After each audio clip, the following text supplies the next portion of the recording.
by the reason of consistent obedience and working with God, and the diverse encounters that continue to happen in the life of a minister, an individual, he gained rank in the spirit, and from that strength of rank in the spirit, he become a friend of God. He become a man after God's own heart. Many apostolic voices, if you check their life, there is a burden upon their heart that you can never be able to understand. That burden is the intention of God. That burden is more like the cry of God. It's more like the expectation of God in keeping to creation. A pastor can come into a region and see darkness everywhere, people dying everywhere, carnality everywhere, and he will be okay. An apostle will come and say, no, I don't like it. There is an anger, a holy anger that comes. Why? Because he's going as a messenger of the Lord.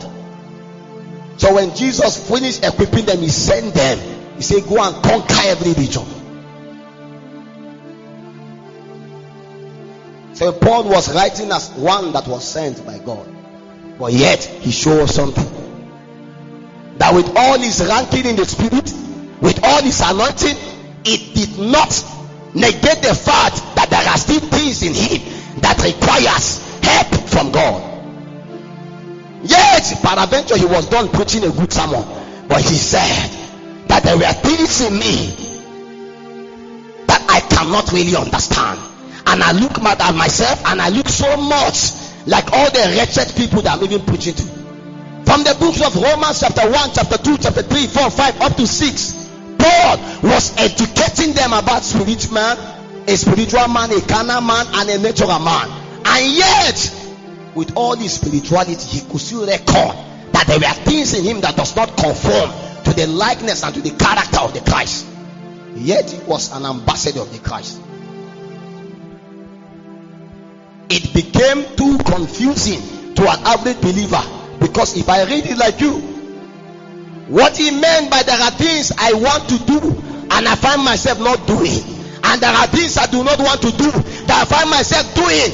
If I want to understand it together with you, it means that peradventure he was supposed to pray, he find himself not praying, yet he was a preacher. He was supposed to fast, he find himself not fasting. He was supposed to live a holy life, he find himself not living a holy life. But the worst part of it, that one is a law of sin, that the things you are supposed to do according to kingdom standard, you refuse to do them.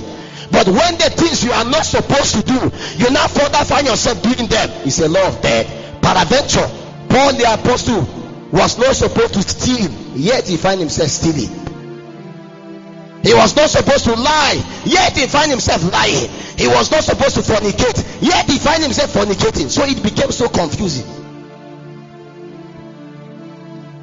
If it was only okay that he was supposed to pray and he did not pray, no problem. He was supposed to give, he refused to give, no problem. He was supposed to fast and refused to fast, no problem. But now, apart from disobeying God, you now find yourself obeying the devil.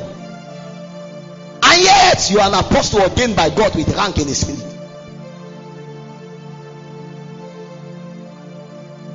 He came and preached about holiness. When he was done, suddenly he went and fell again.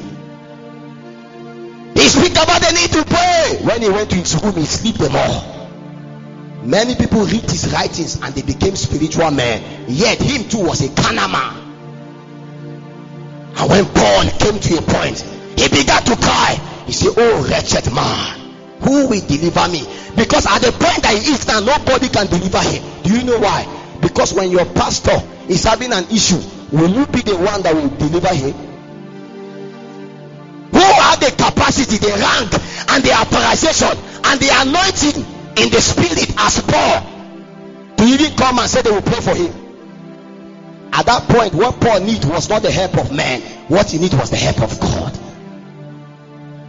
So while he began to cry, I am a wretched man, although I am an apostle sent by God. Because he did not actually want what was going on in his life. Suddenly his prayer point changed.